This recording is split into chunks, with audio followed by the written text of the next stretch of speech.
आज का जो हम टॉपिक डिस्कस कर रहे हैं, जिसके ऊपर हमने एमसीक्यू बनाए हुए हैं, वो टॉपिक है हमारा IC engine from unit number 2। Second unit का ये टॉपिक है। तो वन बाय वन इसके क्वेश्चंस हम डिस्कस करेंगे। फर्स्ट क्वेश्चन हमारा दिया हुआ है, which of the following is not internal combustion engine. IC engine इनमें से कौन सा नहीं है? टू स्ट्रोक पेट्रोल इंजन एक इंटरनल कंबशन इंजन होता है।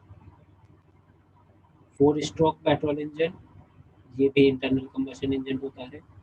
डीजल इंजन ये भी इंटरनल कंबशन इंजन होता है। तो steam turbine internal combustion engine नहीं होता है। तो correct answer is steam turbine. Second question, if the temperature of intake air in an internal combustion engine increases, then its efficiency will। अगर हम intake temperature को इंक्रीज कर देते हैं तो एफिशिएंसी पर क्या इफेक्ट आएगा? अगर एफिशिएंसी के फॉर्मूले की बात करें, होता है 1 minus 1 upon T2 upon T1 की पावर गामा माइनस 1।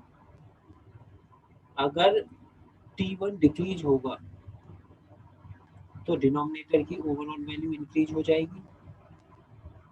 ये वैल्यू इंक्रीज होगी तो ये टोटल वैल्यू डिक्रीज हो जाएगी। तो अगर हम इस तरह से देखेंगे तो उसकी जो एफिशिएंसी होगी वो एफिशिएंसी डिक्रीज होगी। अगर हम T1 को इंक्रीज कर रहे हैं, जब हमारा इनटेक टेम्परेचर इंक्रीज होगा तो T2 अपॉन T1 हमारा रिड्यूस होगा। इसकी वजह से 1 अपॉन T2 अपॉन T1 की पावर गामा माइनस 1 इंक्रीज होगा और ये टर्म 1 में से माइनस हो रही है, तो ओवरऑल वैल्यू हमारी एफिशिएंसी की डिक्रीज हो जाएगी। Ignition quality of petrol, petrol की जो फ्यूल होता है पेट्रोल, उसकी इग्निशन क्वालिटी को हम ऑक्टेन नंबर के फॉर्म में रिप्रेजेंट करते हैं। डीजल इंजन होता है, डीजल इंजन की कोई डीजल यूज कर रहे हैं, उसकी क्वालिटी को हम C10 नंबर से रिप्रेजेंट करते हैं। ये होता है C10 नंबर हमारा डीजल के लिए। Thermal efficiency of 2 stroke cycle engine is dash A 4 stroke cycle engine. Thermal efficiency की जब हम बात कर रहे हैं तो थर्मल एफिशिएंसी 2 स्ट्रोक और 4 स्ट्रोक इंजन में किसकी ज़्यादा? 2 स्ट्रोक इंजन में 2 स्ट्रोक में साइकिल कंप्लीट होती है और 4 स्ट्रोक इंजन में 4 स्ट्रोक में साइकिल कंप्लीट होती है। अगर 2 स्ट्रोक इंजन में हम सपोज 1000 किलो जूल एनर्जी देने पर 200 किलोवाट पावर मिल रही है, दूसरी साइकिल में भी इतनी देंगे तो 400 किलोवाट होगी। 400 kilowatt power of 2000 kilo joule. But actual में 2 स्ट्रोक इंजन में जो हमें पावर मिलती है वो डबल नहीं होती। अगर हम 2 साइकिल की बात कर रहे हैं तो यहाँ पर 350 किलोवाट पावर ही मिलेगी 2 साइकिल में। सो 2 स्ट्रोक की जो थर्मल एफिशिएंसी होती है वो लेस होती है as compare to 4 stroke engine, क्योंकि यहाँ पर लॉसेज हो जाते हैं। Next, which of the following statement is correct regarding petrol engine? Petrol engine के लिए इनमें से कौन सा हमारा सही ऑप्शन होगा? A fine fuel spray mixed with air is ignited by the heat of compression. ये पेट्रोल इंजन में नहीं होता, ये डीजल इंजन में होता है। तो ये हमारा स्टेटमेंट गलत है। The fuel supplied to the engine cylinder is mixed with necessary amount of air and the mixture is ignited with the help of spark plug. जो मिक्सचर हो रहा है वो सिलेंडर के अंदर नहीं हो रहा, वो सिलेंडर से बाहर होता है, इसीलिए ये स्टेटमेंट भी हमारा गलत होगा। The fuel is first evaporated after passing through the carburetor and is mixed with air before ignition. Air fuel mixture हम जब कार्बोरेटर में भेजते हैं तो उससे पहले ही हमें मिक्सिंग करनी होती है, तो ये हमारा ऑप्शन करेक्ट आंसर होगा। एयर फ्यूल मिक्सचर हम कार्बोरेटर के थ्रू सिलेंडर के अंदर भेजते हैं पेट्रोल इंजन के केस में। नेक्स्ट है हमारा intake charge in diesel engine. Diesel engine में सक्शन वाल्व के थ्रू हम इनटेक क्या करा रहे हैं? डीजल इंजन में सिर्फ एयर सक होती है और फ्यूल हम फ्यूल इंजेक्टर के थ्रू सीधा कंबशन चैम्बर में स्प्रे करते हैं। तो इनटेक चार्ज क्या होगा हमारा? Air. Gajan pin form the link between. Gajan pin किस किस के बीच में लगी? गजन पिन पिस्टन के पास होती है, जिसे हम पिस्टन पिन भी बोलते हैं, और जो क्रैंक की तरफ होती है उसे क्रैंक पिन बोला जाता है। पिस्टन पर कनेक्टिंग रॉड अटैच होती है और जो कनेक्टिंग रॉड के दोनों एंड होते हैं उनमें से एक स्मॉल एंड होता है और एक बिगर एंड होता है। यहाँ पिस्टन, यहाँ हो गई पिस्टन पिन या फिर गजन पिन, इसके साथ कनेक्टिंग रॉड अटैच होती है और इस कनेक्टिंग रॉड के साथ क्रैंक अटैच होती है, इसे बोलते हैं क्रैंक पिन। तो गजन पिन में क्या हुआ? पिस्टन और कनेक्टिंग रॉड। अब पिस्टन की तरफ जो कनेक्टिंग रॉड का एंड होता है वो स्मॉल एंड होता है और ये बिग एंड होता है। तो क्या हुआ? Small end of the connecting rod and piston. Correct answer is piston and small end of the connecting rod is the correct answer. Next, why electric vehicles required? Electric vehicles की क्यों जरूरत पड़ी? क्या जरूरत थी कि हमें इलेक्ट्रिक व्हीकल्स लाने पड़े? जो नॉर्मल इंजन्स होते हैं वो पॉल्यूशन बहुत ज़्यादा करते हैं, उनके लिए फ्यूल रिक्वायर्ड होता है, पेट्रोल डीजल कुछ भी हम फ्यूल लगाते हैं, बट इलेक्ट्रिक व्हीकल में कोई पॉल्यूशन नहीं होता, फ्यूल की अवेलेबिलिटी इजीली अवेलेबल होता है। तो करेक्ट आंसर क्या हुआ? दोनों ही ऑप्शन हमारे सही हैं।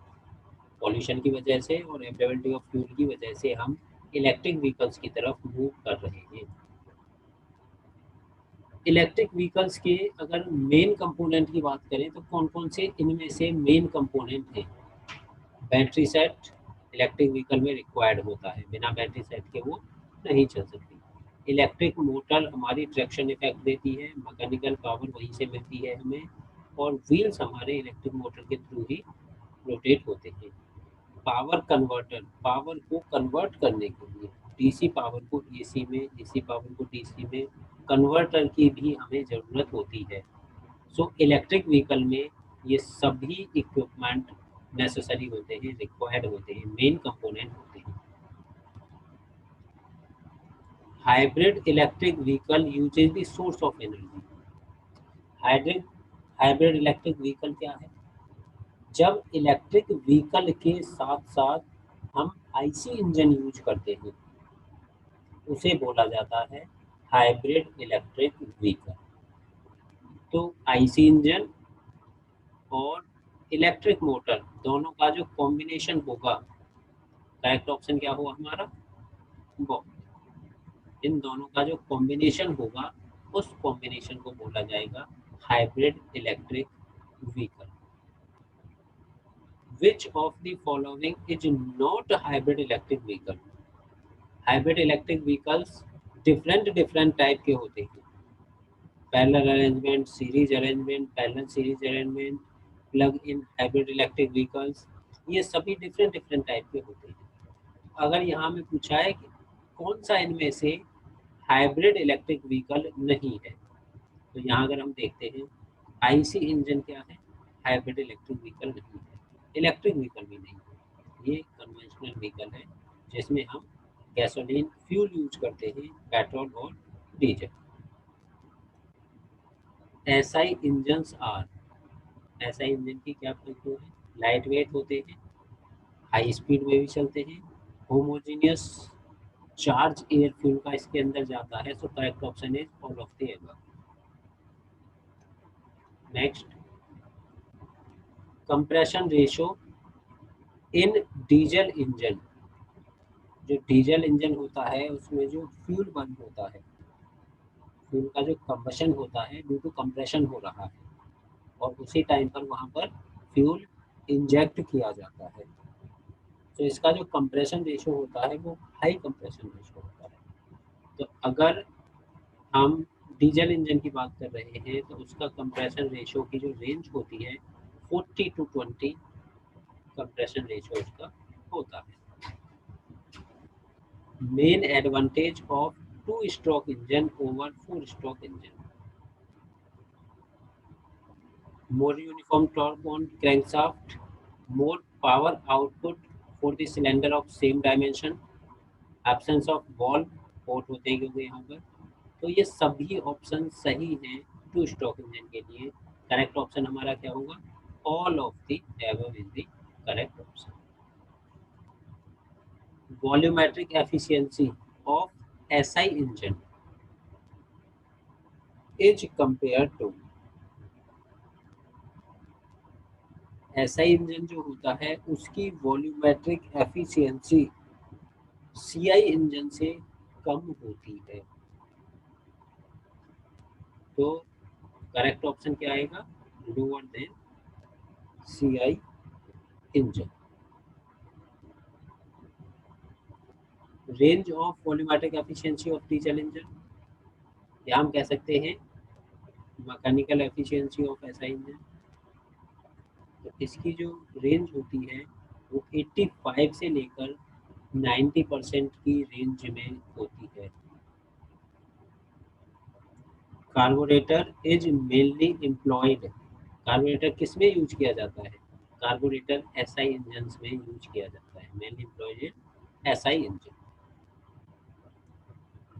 इन four stroke SI engine during suction, four stroke SI engine में सक्शन जब होता है, सक्शन में क्या इनटेक हो रहा है, एयर, फ्यूल या एयर फ्यूल मिक्सचर। अगर यहाँ पर देखते हैं एसआई इंजन के लिए एयर फ्यूल मिक्सचर हमारा इनटेक होता है, और सीआई इंजन जो होता है वहाँ पर सिर्फ और सिर्फ एयर होती है, वहाँ पर एयर फ्यूल मिक्सचर नहीं होता, फ्यूल इंजेक्ट किया जाता है।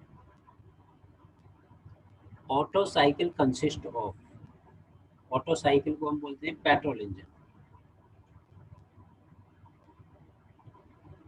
Means SI engine. SI engine में दो प्रोसेस हमारे कांस्टेंट वॉल्यूम पर होते हैं और दो प्रोसेस हमारे आइसेंट्रोपिक होते हैं, so option 1 is the correct option, two constant volume pressure process and two isentropic process. Last question is efficiency of Otto cycle, Otto cycle की एफिशिएंसी कंप्रेशन रेशो के साथ साथ इंक्रीज होगी, इंक्रीजेज विद कंप्रेशन रेशो। अगर compression ratio हम बढ़ा रहे हैं तो ऑटो साइकिल की एफिशिएंसी भी इंक्रीज हो जाएगी। तो ये हमारा आईसी इंजन के ऊपर क्विज था। नेक्स्ट क्विज हम डिस्कस करेंगे ऑन रेफ्रिजरेशन। Thank you.